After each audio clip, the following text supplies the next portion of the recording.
This is probably the most requested topic I have ever had, so it's finally here, your introduction to the Rust programming language. This video will be ideal if you have other programming experience, but if you decided to learn Rust for the first time, I totally encourage you to follow this video, as Rust has a lot of unique approaches to things. So what that means is you won't have to essentially unlearn a bunch of stuff from other programming languages.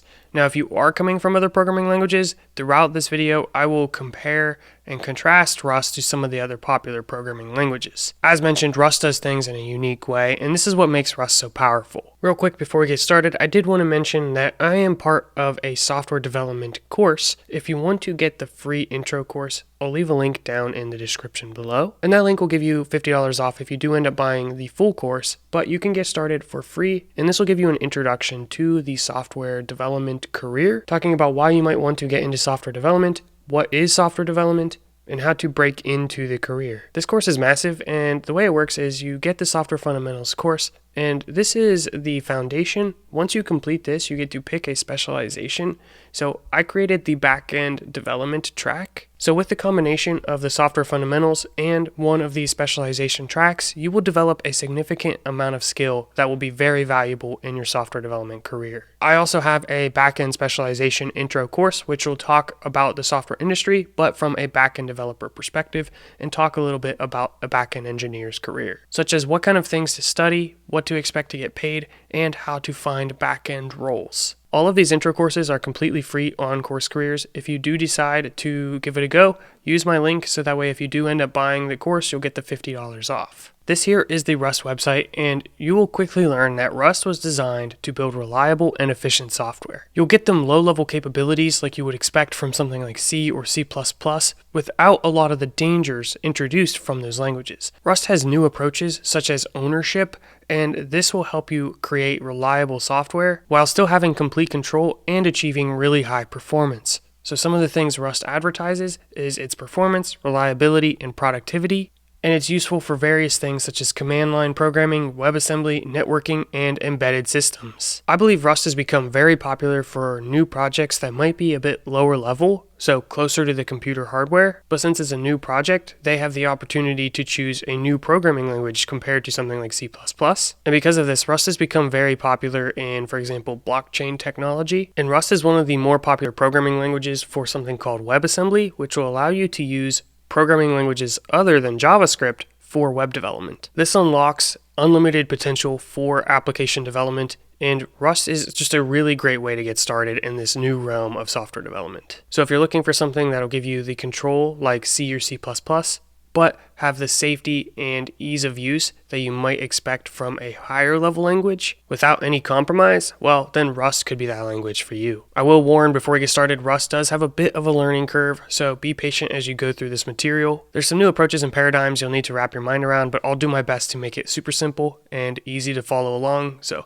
let's just get started. Where do you start with Rust? So there's two approaches to getting started with Rust. You can get started in the browser without installing anything, just in a playground environment. This is great for picking up the language without having to download or configure anything on your local machine. So anybody can follow along with this video with that strategy. So the official Rust website does have a playground link, or you can use other websites that will have a more IDE-like experience. Replit is an example of a more sophisticated option, so in here I can launch a Rust program and give it some title such as intro and then create REPL. And from here, I will have a Rust project. This is what's going to be more consistent with what we do in this video. So if you do decide to go this route, I encourage you to find something that will allow you to have different files and a cargo.toml file. This will indicate a Rust project, and then we can run our code. And you can see the output of our code right here, hello world. And there is an option for dark mode as well, just to make sure we're all good here. The other way to get started with Rust is to actually install it locally. So there are install instructions on the Rust Lang website, and this will adjust what it tells you to do based on your operating system. So I'm running Mac, and it tells me exactly what I need to do to install Rust. So I'm going to copy this, and then from the terminal, I will paste this, and it should download Rust for me. Now, I've already gone through this process, so it's going to potentially ask me to overwrite or say I already have it installed, but it should be okay. Rust is installed now. Great. To get started, you may need to restart your current shell. This would reload your path environment variables to include cargo's bin directory. So cargo is the tool we're going to use to work with Rust. So you can just go up to shell and then say new tab or new window and then close out of the previous one. Now from here you should have the cargo command, and I'm going to make sure that's lowercase. This will give you a usage response, giving you all the different commands you can use. So cargo is kind of the all-in-one tool to work with Rust. It is the package manager. It's your project manager where it'll allow you to run your code. So you'll be using cargo a lot. There's another command which is rustc, and rustc is the Rust compiler. So cargo, you can think of it kind of as a wrapper around rustc, so it's going to use rustc for you, but you can use the compiler directly. But that might require a little bit more control on your end, so you might have to figure out how to use that. I'm going to use cargo for pretty much everything, but I will show you how to use rustc real quick to take a Rust file and compile it and run it. I'll start by opening a code editor. We're going to be using Visual Studio Code, and I'll put this in full screen. And just for a real quick example, we'll go to File, a new text file, and just type exactly what I have here. We'll say fn main, 2 parentheses, so left, right parentheses, and then a set of curly braces as well. And then here you'll say print line with an exclamation mark, parentheses, and a semicolon. Inside of the parentheses, we'll put quotes and say hello world. This is a very basic example of a function. It's called main, and we're going to save this and just call it intro.rs, for example. Where you save this is totally up to you. We're just going to run it real quick, and then we'll go into creating an actual Rust project. So a file is useful if you just have a little bit of stuff to do, but if you're going to be doing more complex stuff, you'll probably want to launch a project. But just so you can see both of those capabilities, I wanted to cover both of them in this video. So once we have this, we will open a terminal. You can do that from Visual Studio Code and say rustc intro.rs, and it will create a file called intro, which you can run with /intro. When we hit enter, we get the response hello world. That's the most basic example of how to execute this code. We'll talk about what all the syntax stuff means and how to build on it in this video, so don't worry about it too much right now. I just wanted to show you how to get started really quickly. More than likely, you're going to want to create a Rust project. So we're going to create a project from the terminal. You can put this anywhere. It will create a new folder. I'm just putting it in this new folder that I use to organize my different languages, so I have this Rust folder, but you don't have to do that. And we'll say cargo, new, and then give our project a name. We'll call it first, and you can of course name this whatever you want once you decide what kind of project you want to make. So this is going to make a first directory, so you can look into that to see what's there. And you'll see that we have a source folder and a cargo.toml file. Most likely you're going to want to work with this inside of an editor, so I'm going to open it in Visual Studio Code. So now this is what your editor is going to look like, and we can open source and then main.rs. Main.rs is going to have your main function exactly like what we created earlier. Now, the way you'll run this, you'll notice for me is this run button will pop up and I can hit run. By default, that probably isn't going to happen. Maybe Visual Studio Code will prompt you to install some extensions, but if not, you'll want to go search for those extensions and get them. So we'll go over to the extensions section in Visual Studio Code. We'll search Rust. And I have a few Rust extensions. I'm not sure if you need all of these, but I downloaded the Rust extension, the Rust Analyzer, which gives Rust language support, and then Rust syntax. You can configure any of these by opening the command palette and going to user settings. I turned off Rust Analyzer inlay hints because they'll give you type hints for parameters, and I just found it a little disruptive. You can leave it on though if you want to try it out. The Rust default formatter should be set, and then editor format on save set to true. With all of these settings, what it should look like is I can go in here, actually I don't want to do it within the string, but outside of the string, hit save, and it will reformat. This will help us keep our Rust code very clean. Now most of the work we'll be doing will be in main.rs, but I wanted to quickly go over what these other files are. First up we have target. This is going to have our compiled code, so you don't have to go into this and tinker with it. These are really just build artifacts and compiled code. These will be generated when you compile your code, so you can delete it, and then when I run, you can see that comes back. The .git ignore, that's for Git, so if you want to set up a Git repo, it already has it set up to ignore /target. The cargo.toml, this is going to describe our project so you can have all the package information here, and then any of the dependencies, which we'll talk about at some point in this video. The cargo.lock file, this is just going to lock in any of those dependencies to specific versions, but overall you don't have to worry about that file much either. The main two you're going to be working with will be the cargo.toml file and the main.rs file. So we'll keep main.rs open, and we will close this panel. And you see I have this run button, but I also wanted to show you how to run it from the terminal. You will say cargo run, and this will compile and run your program. So you'll see these 3 steps: compiling, finished, and then running. If we run it again, you don't see the compiling section. This is critical to understand when you're working with a compiled programming language. You have your Rust code, and this is compiled into something the computer can understand. The compiling process doesn't run your code. You only have to compile your code once whenever there's a change. But if we went and changed our code again, we would need to recompile. So to show you this, I will introduce the concept of a variable. We'll say let name, then an equal sign, and then your name in quotes. And then inside of this print line, instead of world, you can use curly braces and put in name. So this is just a more complex program. I'm not trying to make this super basic, but I also want to ask, if you are already familiar with the basics, be patient with me as I go through some of them, just so those who are still learning can figure it out as they go. Now when we run, we should get the compiling step again because we changed the code. Now, first thing to learn in Rust is that this here is not called an assignment. While we are kind of assigning a value to a variable, this is typically called a binding in Rust. This establishes who is responsible for that memory and where that data is stored. All that's done behind the scenes, so for us it just looks like an assignment, but just wanted to mention that terminology up front. Now by default, variables are immutable. So what that means is we can't go in here and give a name a new value. This will complain. And you'll see the compiling error. You can hover over it.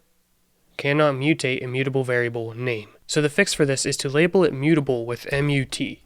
Then we can change the value of the variable. So when we run now, we should get hello new, and that is the output we get. So let's take a moment to talk about printing data. You see we have this print ln exclamation mark and then some stuff in the parentheses. This looks like a function call. It's a little bit different technically. If you hover over print line, and you can do this throughout, you'll see that you'll get information on the type. And this is actually a macro, which is slightly different. Macros can be made to expand into other things, and macros are indicated by the exclamation mark. So whenever you see an exclamation mark, it's called a macro. So the code for a macro will expand at compile time and be something else other than just what we have here. That's all we really need to know about these macros. We don't need to understand what they are converted into, but if you ever want, you can right click and go to definition and get a better idea of what it looks like. So it's doing a lot of more complex stuff behind the scenes. This macro will allow us to pass as many arguments as we want to this call. So we can substitute in values in the curly braces, or an alternative structure you'll likely see is after the quotes, you'll see a comma and then the variable you want printed. This is going to give us the same result. So it's also possible to substitute in multiple variables. Say we have a first name and then we'll create a last name as well. And if we're not going to change these, we don't need to label them as mutable. So we'll just say let first and let last be Curry. Can't even spell my own name. And now you could put in another set of curly braces and a comma and last. And then we'll change this one to first. So we have hello, first, last. And this doesn't give us any surprises, but you might be curious when we should put the variable here versus when we should put it in the curly braces. Because you can just leave it in here like so, and then you don't have to pass it as a separate argument. The explanation of when to use which is if you're just using the variable name by itself, then you can put it in the curly braces. But if you need to do any operations on it, call any functions, calculate any values or anything like that, then you will need to have that as a separate argument. For example, we could say last dot to lower case. And this will lowercase that string. So what that means is the last name Curry is going to have a lowercase c, as you'll see here. This call would not work in the curly braces directly. And you can see it's interpreting half of it as a string or something. It's getting confused. It doesn't know what to do with this. So anytime you need to do anything extra, you put it on the outside. You'll also have the ability to do various formatting. So for example, you'll quickly learn about arrays. Let's say we have data, and you can create an array with square brackets, which will allow you to put multiple values in here. If you just want to quickly see what the value of data is and print it out to the terminal without having to create any functions or loops, you can do that very easily inside a print line. So let's clear this up. We'll just have this string, and I'm just going to keep it simple and put curly braces, pass in data. Now it's going to complain by default because it doesn't implement some trait, and we'll talk about that in a little bit more detail later. The main thing I wanted to mention is that you can format this with : and this is how you say you want to format it in debug format. Debug format is basically a way to display the data in the terminal, but you're not going to get any custom control of the way that data is showing up, so it's not really ideal to be used for terminal-based applications. Instead, just as you're going through development and you want to see some data, you can use : So when we run this, we should get a pretty nice representation of this array. And you can see that output right here. So we've already learned a lot of interesting things. We learned about variables, how they're immutable by default. We learned about macros. We learned about passing data to the print line macro, either in the curly braces or as a separate argument. We learned how to invoke functions to change that data, such as lowercasing it. We learned how to create a basic array and how to print that data to the terminal very easily. These are all some of the basic things you'll need to do, and as we start learning all the different things we can do, we can start building more complex applications. So what would be a good ideal first application to build? I would say a terminal-based guessing game. This is what is actually recommended by Rust, and I'll show you that in just a second, but basically this will give us practice with a lot of different things. It'll give us practice with variables, reading input from the user, some loops, and output. So here on the page, we are looking at the Rust book. This is kind of like the Rust documentation, however, it's formatted like a book, and this is actually a physical book you can buy, but the entire thing is available as an ebook, so you don't have to buy it. You can just go and read it on the Rust website. And we've pretty much already gone through the introduction, the getting started, hello world, and how to use cargo a little bit. And then they jump right into applying all of this information to programming a guessing game. And when you watch this video, I want you to understand everything that this book is talking about. So we're going to go through a similar exercise. This will basically show you how the language is used before you jump into all of the details so that you might not understand how to use within a larger context. So we've already set up a new project. We've talked about printing data. Now we're going to create a game. And this is going to be an example used throughout this video. We will take breaks throughout to talk about major concepts. The first major concept I want to talk about is strings, because there's a little bit you need to know about strings when it comes to working with them in Rust. So here in this example, we have two strings, first and last, and then we're print lining the first name. This is one way of working with strings, and it works totally fine. This is called a string literal, and the easiest way to remember literal is you can think you're literally typing the value in the code, and this is going to be a constant value that's in the executable. That's one type of string. So if you just have a static string that you want to refer to in your code, this is exactly how you can do it. However, there's an alternative approach to strings, and that is if you need a more dynamic string that you could add to or get from the user, read from a database where you don't know what that value is ahead of time, that's when you need the other type of string. So I want to show you how to do that now. To create the other type of string, it's going to be a capital S string and then : from. And then in from, you will put the typical string value. So in quotes, Caleb. And this is going to create an instance of the string type. So you can hover over this and learn more about the string type. It's the most common string type that has ownership over the contents of the string. It has a close relationship with its borrowed counterpart, the primitive str, which is pretty much what we'll have with the other type. So if you hover over this, you will see $str. And the way you read this is an $& means it's a reference, and str is, you could say, a string slice. To elaborate on this just a little bit more, when we manually type out the string, like I mentioned, a string literal, that is a string that's going to be in the executable, and we can reference that location. That's where the and sign comes from. So we are referencing that string, and that's a specific type of string called a string slice.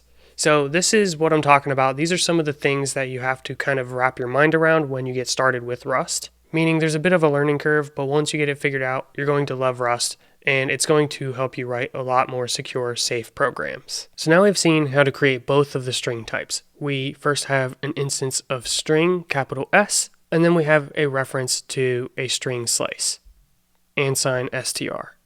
Those are the two main types. Just as a quick reminder, use the string type, capital S, if you don't necessarily know the value ahead of time, or it might change, or you need to get it from user input, or you just need a little bit more dynamicness. If you're just hard coding a value, then the simple type of string will be fine, such as what we did here for the last name. So let's build on that to learn how to get input from the user. If we're getting input from the user, we don't know what that string value is going to be ahead of time.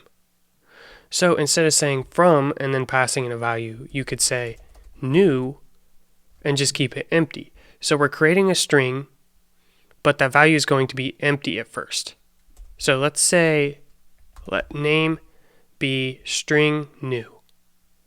And then when we print name, we should basically see nothing. And when you run that, you'll just get an empty string in the terminal. But now we've set it up so that we have a variable that we can modify based on what the user can type in. So if we wanted to ask the user for their name, we would print line and just say, hey, what's your name? Now reading from the user is going to look something like this. We're going to use the IO library and then invoke the standard in function. So at the top of our code, we will say use standard : IO. And yeah, it's pronounced standard, not STD. Come on, guys. And then we'll define a string variable so we can store that name. Then we'll say IO dot : standard in, and then dot read line. Buff is basically short for buffer, and it means, hey, where do you want to store this string? We'll say name. And this is going to give us an error, which I'll explain right now. It's going to complain because we can't change name. It says it's expecting a mutable reference to string, but instead it found string. So let's talk about what a mutable reference is and how to create one. When we get a reference to data, it's a new way that we can access that data. That's what a reference is. The data is going to be owned by the name variable, but for this function call, that function is going to need access to it. So we're going to give it a reference. Now, a mutable reference will allow the function to change that data. So in order for the function to change the data, we have to, 1, pass it a mutable reference, and 2, the original variable must be mutable. So the first step is to label the variable mutable with MUT, and then pass a mutable reference with $MUT. Now we can give this person a greeting. Hello, name, welcome. We will test this out, so we'll run. It says, hey, what is your name? We'll say Caleb Curry, hit enter, and it says, hello Caleb Curry, comma, welcome. And you'll see that this is on the next line, which is a little strange. And that's because when you type in your name and hit enter, the enter keyword is the new line character, and that stays in the string. So we actually need to remove that. All we need to do is attach another function called toName. So I'm going to take name from these curly braces, put it outside, and say name.trim, and you can do trim or trim end. It's really just the end here, but we'll just use general trim, which will do the front and back. So running this now, what's your name? I'll type in Caleb Curry, and it says, hello Caleb Curry, welcome. So that's how we get user input and output it back, removing the new line character. Now, there is something I wanted to call out, and that is this warning here, unused result that must be used. All this is saying is that this could error out, and you're not doing anything to address that. We're not going to worry too much about errors right now, but a quick fix to this is to say, hey, let's just expect that they type something incorrectly. I know that could break, but let's just do that. And then we'll say expect.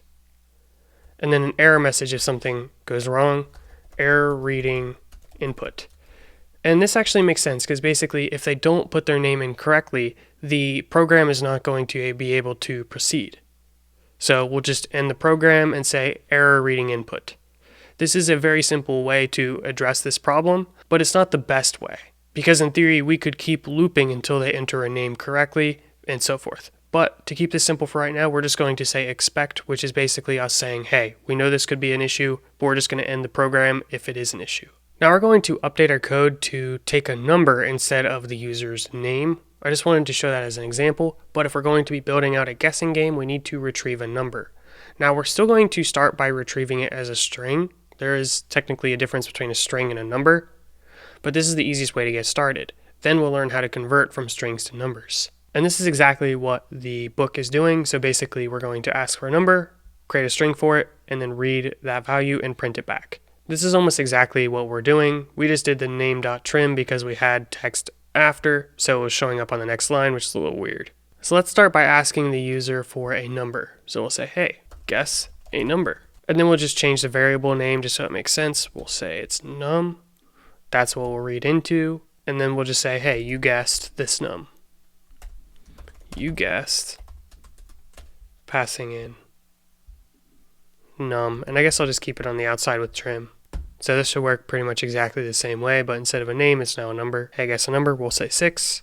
You guessed 6. Next up, we're going to take a look at crates. Now, crates is usually the word to describe other software that you can pull into your software and use. You may also hear packages. So packages, crates, often used interchangeably, although technically they're slightly different as a package can contain multiple crates, but you'll often just hear these used interchangeably. Either way, we're going to download some external packages. These packages are going to be retrieved using the cargo tool, and it will come from a website, crates.io. So you can find a bunch of different software packages from crates.io for pretty much probably anything you need in your entire life. Crates.io is pretty much the same thing as the NPM registry if you're coming from JavaScript, or PyPy if you're coming from Python. Basically just a way to take other Rust code that people make available for use. One of these that we're going to take a look at is called Rand. So you can find it on this website if you want, although you don't technically have to go to the web page. All we have to do is say cargo add Rand, and it'll add it to our project. So we will open our terminal and say cargo add Rand, and this will allow us to generate random numbers for the user to guess. And it's going to do a bunch of junk. You can look through and see what other dependencies it might have. But the main thing you need to know is that this will be added to your cargo.toml file under the dependencies section. So that's where you display all your project dependencies. Now, if you do it the other way around and you take this value and then add that to your dependencies, how do you then go and download that? Well, it'll actually be done automatically when you say cargo run. And you'll see it's also compiling all these other packages that we downloaded, and then our program runs. This will also modify the cargo.lock file, which will have the exact versions for these packages. So scrolling through here, you'll see the dependencies for the random package. So these were things that we didn't explicitly install, but are required in order to use random. If you scroll through here long enough, you'll find Rand, and you can see that this is the exact version and where that came from, and the dependencies. Generally, you will want to include the lock file in your repository, even though technically it could be regenerated. So if I were to delete this and run our code, you can see it creates a new cargo.lock. If you're sharing this code across multiple computers or across multiple developers, it'll just help ensure that everybody is on exactly the same versions. That way we don't have any weird issues when we retrieve dependencies. Somebody might get a different version than you, and then the code doesn't work or compile as expected. So now I want to talk about how we actually generate a random number. Obviously, make sure you have the rand dependency installed, and we'll go over to main.rs, and we will need to have a new use in this list. So you can find usage throughout the book, or you can actually take a look at the crate, as often they will have usage examples. As you can see, there's a very simple usage here with a link for more examples on how to use this, the Rust Rand book. So let's go to getting started, and you can get more details on how to get started. So sometimes you have to hop around or look at the source code repo. Usually there might be a README, but there's a very simple example in the Rust book, so we're going to go off of that. Basically, we'll create a variable secret number, and this will come from Rand, and then thread random number generator, gen range 1 up to 100. So that's pretty much what we're going to use. Let's see if we can write that out though. We'll say use rand, and let me close out of this just to get a little bit more screen space here. Rand : RNG.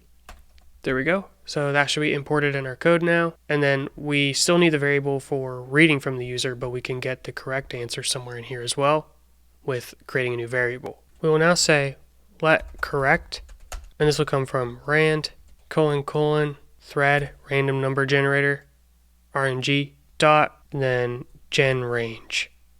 Then we can pass in a range, which in Rust looks like one number, dot dot, and then another number, such as 10. And you have the option to put an equal sign. If you don't put the equal sign, it'll be up to 10 but not including. If you do put the equal sign, it'll include 10. So this could be 1 all the way up to and including 10, which seems like a good place to start. And then for development's sake, just so we can actually check this, we're going to print this value so we can guess the correct answer without having to try tons and tons of times. So we will create another print line in here, and we will just pass in correct. And we'll just say correct, colon. So let's test this out, make sure it works, and we get a random number. You can see that the correct is 1. So then when we are guessing, we might specify 1 to 10. That way the user actually knows what to guess. Let's test it out. We run, and okay, we got correct 1 again, which is a little concerning. Let me just check this again. Okay, we're good. Correct is 8. Guess a number 1 to 10. And then they could guess, and let's just say we guess really good and we guess 8. Then we win. So we need to figure out how to check that value and tell them that they win or lose. So we built the code to generate a random number and the code to read a number as a guess from the user. Now what we can do is compare these values to see if they are the same. There's a few different approaches to doing this. We'll start with what you might be familiar with if you came from another programming language, which would be an if statement. Within Rust, they are called an if expression, but it's a very similar idea. Then we'll show an example using match. This is going to be slightly different than an if expression. It's a different approach to checking against certain values. So after we get the number from the user, we will say if. And a difference between Rust and other programming languages, you will not use parentheses here. So you'll say something like correct being equal to the num that they guess. That would actually probably be a better name. I'm going to change this to guess, just so it's a little clearer what we are referring to. And then inside of curly braces, this is what happens if this evaluates to true. So if they are the same value, whatever's in these curly braces will happen. So we'll say print line, you guessed the correct number. And then you can say else, and anything in here will happen if it's false. So we'll just print line, you guessed wrong, get out of here. So let's try this. We'll say cargo run, and it's complaining that there's no implementation for integer comparison with a string. So this comparison, you have to compare the same type. So after we get the value from the user, you might think to come down here and say guess.trim.parse, and then .expect, and then we'll give an error message, error with parse. And this is on the right track, but this is not just going to modify guess. This is going to give us a new value. So we'll need to reassign this back to guess. But the problem is guess is defined to be a string. So if we hover over guess, we'll see that it's defined as a string. Rust is statically typed, and the types for variables will not change throughout the execution. However, it is possible to create a new variable with the same name as this variable up here within the same scope. And this will just shadow over the other value. So we'll just say let guess, which will be of type U32, and then all of this stuff. So now when we say correct being equal to guess, it's going to refer to just this guess variable, not this guess up here. So these are two separate guesses, they just happen to have the same name. And if that's confusing to you, you can of course use a different variable name, no problem with that at all. But now we should be able to run this and check to see what happens when we get a correct answer. One change we will need to make is this here is using trim, which is for strings, and now we're working with a number. So we don't really even need that line since you can see what you've entered in really easily. So we'll just say cargo run, and the correct answer that was generated is 7, so that's exactly what we're going to guess. And it says you guessed the correct number. If we try again and guess the wrong number, it's going to say you guessed wrong, get out of here. So you can see that this if statement is working the way we would expect. But now I want to build on this and say what happens if we guess too high or too low. So for that, we can use an else if, which will look pretty similar to this, but we'll just add in another condition here. So let's say correct is less than guess, and then else if correct is greater than guess. And then the final section could be the else, which is optional to have, but it makes sense in this scenario because you could be less than the correct answer, greater than the correct answer, or equal to the correct answer. So we'll just change the print lines here. So if correct is less than guess, you guessed too high. Else if correct is greater than guess, you guessed too low. And then else, the only other possibility is if you got it correct. So we'll just change this to say, you guessed correct. And that's pretty much it. This should allow us to have every possible option. So if we guess too low, we get you guessed too low. If you guess too high, we get you guessed too high. And then if you guess just right, you get you guessed correct. Now you may be curious why it's called an if expression instead of an if statement, and it's because we can easily return values from the if expression, meaning we can use it as part of a binding or a larger expression. So imagine with me for a second, instead of print lining these values directly here, we actually wanted to assign it to a message variable and then print it later. We might create a message variable up here, so we could say let mutable message and say string new. Then you would assign this inside of the condition body. So we will remove the print line here and say message is you guessed too high, and this will need to be string : from, passing in this value. And then later on you could then print message. So say print line, passing in message. And then you could do the same idea for this section and this section as well. And this is a pretty common pattern you might see in other languages, but you can actually simplify it a lot with Rust because you can return values. So instead of saying string new here, we could just use the equal sign and then use the if expression. And then all you will need to do is remove any statements and just have the literal value. So it'll look something like this. And when you take that semicolon off, you're saying, hey, this is not a statement, this is just an expression. This is what we essentially want to return. It'll be the same idea here. So we will remove these parentheses and say string from, pass in that value, remove the semicolon, and same thing down here. So string from, and remove that semicolon. So now this is going to work exactly the same way, but it's more Rust-like, using the values of the if expression. Now when you do this, the entire thing needs to be as part of a statement, so we will end the entire thing in a semicolon. Hopefully that is all clear, and then we can say cargo run. And it should work exactly the same way. So let's try 3 here, and we get you guessed too low. So now that we've got a pretty good understanding of how an if expression works inside of Rust, I want to talk about an alternative option called match. Now this is also an expression, meaning you can use it to easily return values. Match is probably more similar to a switch statement in other languages. It's basically where we're going to say what we're looking at, the variable, and then a bunch of different patterns that we could match against. If the value matches any of those patterns, that is the section that'll be executed. Let's take a look at what this looks like because we'll actually be able to replace this entire if section. And we'll go off of the docs here, which gives us an example using this match and a call to guess.cmp compare. Now traditionally, when you have a compare function and it's 0, it means they are equal. If it's less than, it means your guess was too small. And if it's greater than, then your guess was too big. So I will apply this example to our code here, but I still want to show you this being used as an expression, so I'm going to keep this binding.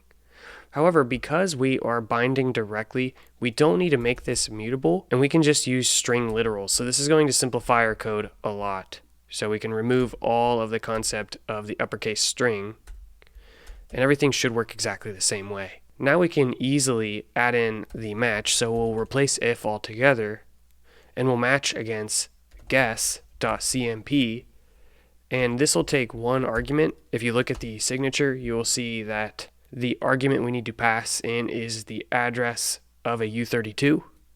You can ignore the and self. That's just because this is a method, meaning this value is actually guess, so we don't actually have to pass that in. It's basically provided implicitly because this is a part of guess. So we just have to worry about other, which is a reference to a U32. So we'll say and sign for creating a reference, and we will look at correct. Now let's remove all the concept of the if expression. So now we just have these values, and we'll start making the different arms of the match. You can think of arms as different cases, but I think they're typically called arms in Rust. And real quick before we start typing in the different match arms, I will want to close this curly brace so that we have matching open and close, and then we can just create these different arms. So the first one will look like ordering : greater, and then an arrow, and in a comma. Pretty similar thing for the rest of these. So ordering : less, and then an arrow, comma, and then ordering : equal arrow, you guessed correct, comma. Now ordering will need imported, so you can hover over this and click quick fix, import ordering, and then from standard compare, and that'll bring it up here to the using section. Then when you save, those errors should go away. Let's test this out to make sure it works the same way. If we type in 5, it says you guessed too high, and the other ones probably work as well, but let's just test them out. You guessed too low, and you guessed just right. Now I want to touch on loops in Rust. We want this code to execute over and over until they get the correct answer. There's various approaches to looping in Rust. I'm going to show you an interesting one, which is just called loop, and it just starts an infinite loop, and then it's your responsibility to break out of this loop.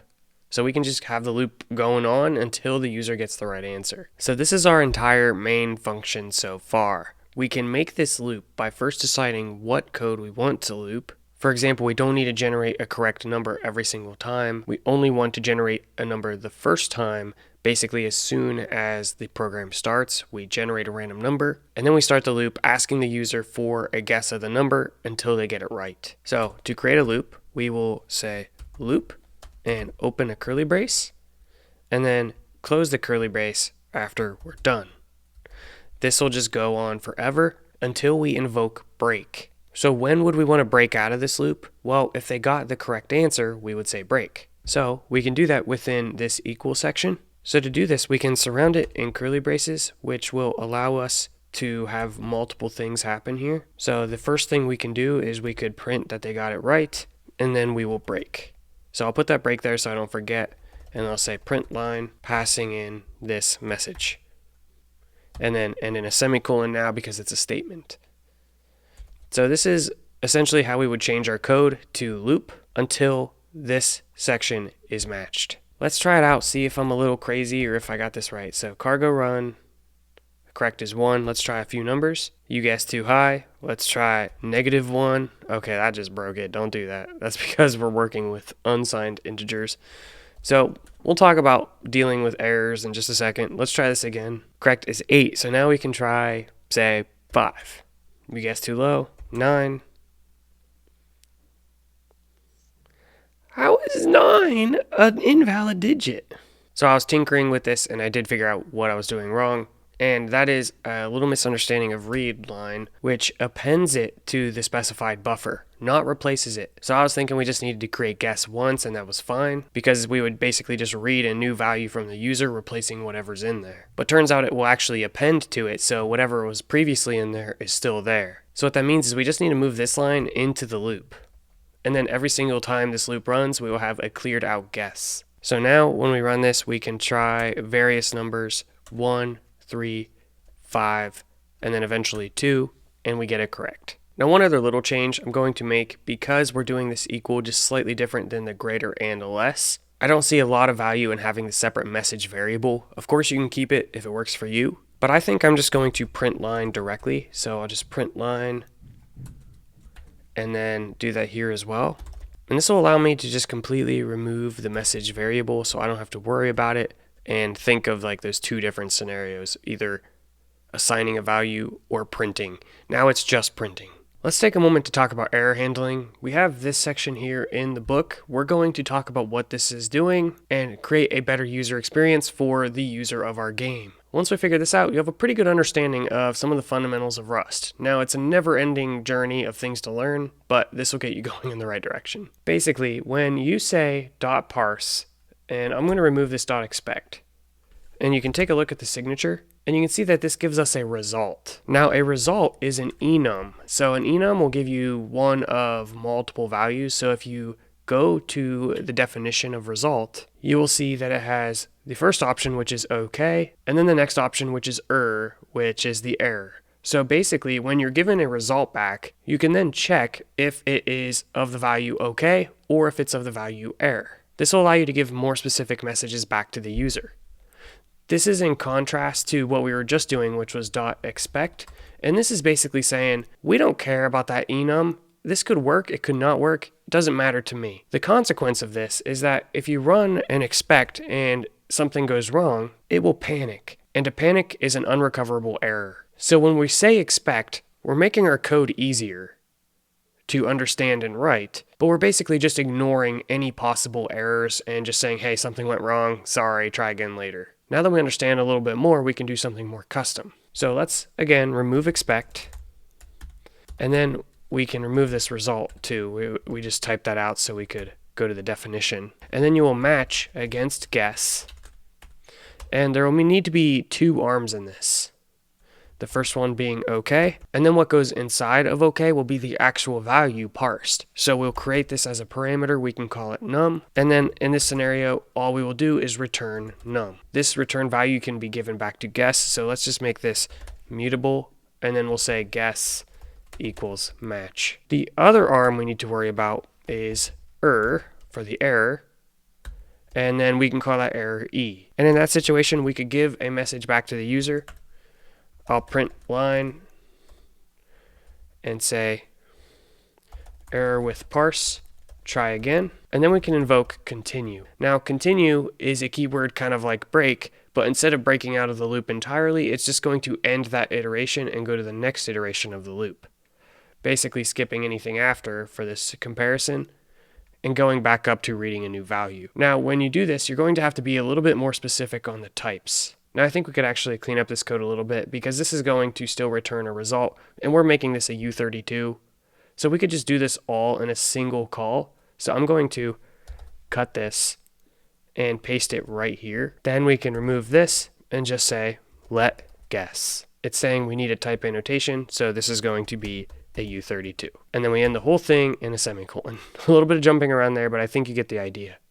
One of these is going to get matched, so either it's going to be okay or it's going to be an error. And then whatever's returned from parse will be given to the parameter here, so a num will be the value or an error. And you can output the error if you want in curly braces, like so.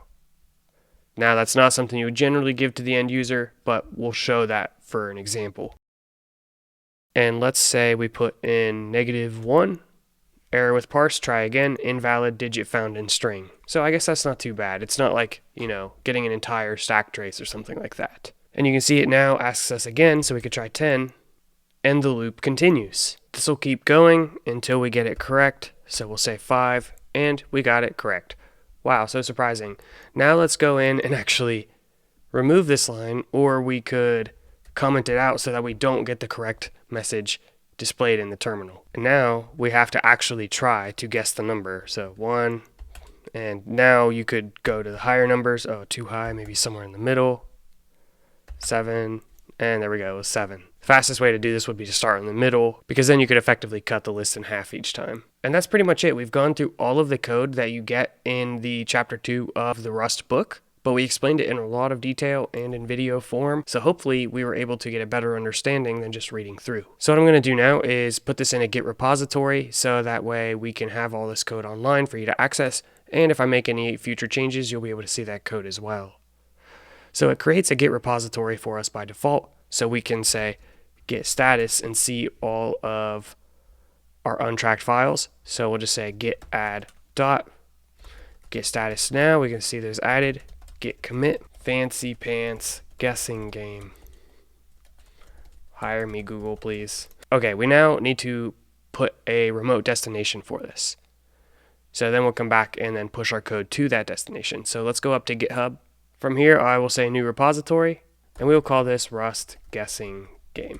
Create repository, and then I will copy this code to push my existing repository. So delete that and paste. And there we go. So now you should be able to access this code at github.com/calebcurry/rustguessing-game. At this point, you have a pretty good understanding of the fundamentals of Rust, so congratulations. But there's still so much to learn, so we're going to continue to build on these principles. While I don't want this video to go on forever, there's just a few more things I wanted to show, which is the use of collections, specifically a vector. A vector is a dynamic collection. It will allow us to store multiple elements, and we can add elements to it as we need. We will also get a bit more experience with loops because we'll be able to loop through the data inside of this vector. This is a natural next step for our game, so what we're going to do is we're going to have the user guess multiple numbers. At the beginning, we'll have the user say how many numbers they want to guess. That's how many numbers we will randomly generate and put inside of the vector, and we will loop through until the user guesses all of them. Then we'll be able to display all of the correct answers at the end. So we'll start with the existing code we already have.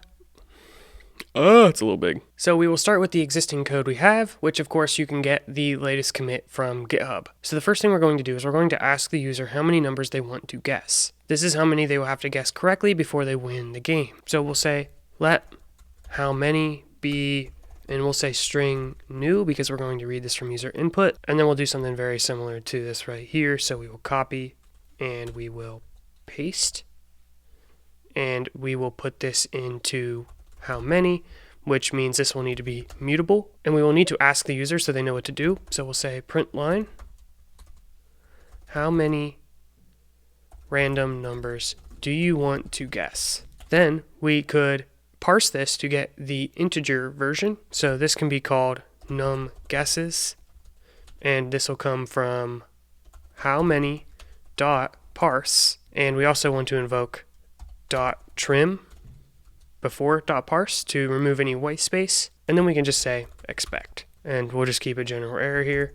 Error reading input. We're not going to worry about matching and everything like we did earlier. Let's see num guesses. I'm assuming we just need to specify the type. So let's give this a U8 type, which is an unsigned integer of 8 bits. So that should give you up to like 255 guesses. If you want more than that, then you can make it U32. Have fun. Now that we have the number of guesses from the user, we can create a vector. To do this, we will say let mutable correct, and this is going to come from vec : new. Now we will no longer have a single correct, so we can remove this here. But now we have to figure out how we can do this for every single value in the vector for this many times, however many num guesses is. To do this, we can create a new loop. And this is going to be a for loop, which we will give a range, and this is how many times it will invoke this loop. So for example, for I in, and then we'll create a range, say from 0 ... up to num guesses, then the body of the loop. So for each iteration, I will refer to whatever number we're currently at in the range, starting at 0, and then the next iteration 1, 2, 3, all the way up to num guesses, but not including the number of guesses. So that way we're always at size -1 for the index, which is really important for collections so we don't go outside of the bounds. And now what we could do is generate this random number and push it into the vector by saying correct dot push, passing in this call. So that'll randomly generate a number and push that into the correct vector. Then, just to take a moment and make sure we're on the right track, let's print line, and we will print the correct values, and we will need to use a debug format to easily print that collection. Now, we're probably not going to be able to run this just from code later on now that we switch to a vector. So what I want to do is I just want to comment out everything else for a moment. So we can make a multi-line comment, starting it here on 19, and then going down all the way to the bottom and ending it here. Now, let's test what we have so far. Let's say cargo run. How many numbers do you want to guess? Let's say we want to guess 10 numbers. And it generates a vector of 10 numbers. It's pretty cool. Now the I here is not actually used in this loop. So if you had to use the index for something, you could create that variable. But if you know you're not going to use it, you can just use an underscore. This will just make your code more clear so whoever's reading this immediately knows we don't need to use that variable in this loop. So we've talked about a few different loop structures so far. We've talked about loop, which will just go on forever until you break out. We talked about for, which will allow you to run a loop a certain number of times based on a range. And now we're going to create another type of loop, which is a while loop. And this will continue to run as long as some condition is met. So let's take a look at what that's going to look like. We're basically going to keep running this loop until the user gets the correct answers. We can do this by just keeping track of how many they've gotten correct. And then once that value is equal to the total number to guess, then we can end the loop. So you could probably structure this just using loop, but I think a while is going to be a little cleaner here. So what we will do is we will have them guess a number, and let me remove the other side of this comment, but I want to actually put this inside of the loop, so I'm going to move the loop start up here. So that way every time they get a correct answer, they know that they're on to the next section. And before we change this to a while loop, we will create a variable to keep track of how many they've gotten correct. So we'll say let mute guesses made, and we'll set this to 0. Then we could say while guesses made is less than the number of guesses, so num guesses. This will continue to run. And then instead of breaking out of the loop, we could just increment how many they've gotten correct. So we could say guess is made plus equals 1. And now we have another problem here where we're passing correct, but we switched correct to a vector, so it contains multiple values, where compare only wants a single value, so we need to access a single value inside of that vector. We do this by passing an index in square brackets. So if we wanted to grab the very first thing in the vector, we would pass it 0, and then the next thing 1, 2, and so forth. So we could basically do this automatically for us by passing in guesses made, which will start at value 0, and then every iteration increment by 1. Now this is going to give us another complaint. So you'll see when you hover over this, it'll say something about you being unable to index by U8. When you want to pass in a variable as an index like this, you will want it to be of type uSize. This is another integer type. You can look up more about that if you wish. So you have two options. You can go change the variables to type uSize and that should work. Or you could just say as uSize here and cast it from a U8 to a uSize. That should work fine as well. So let's try that. We'll say guesses made as uSize. And that should have got rid of all of our problems. We just have an unused import, so we can remove that. Don't remember what I was using that for, but we don't need it now. So let's see if what we got works at all. We'll say cargo run.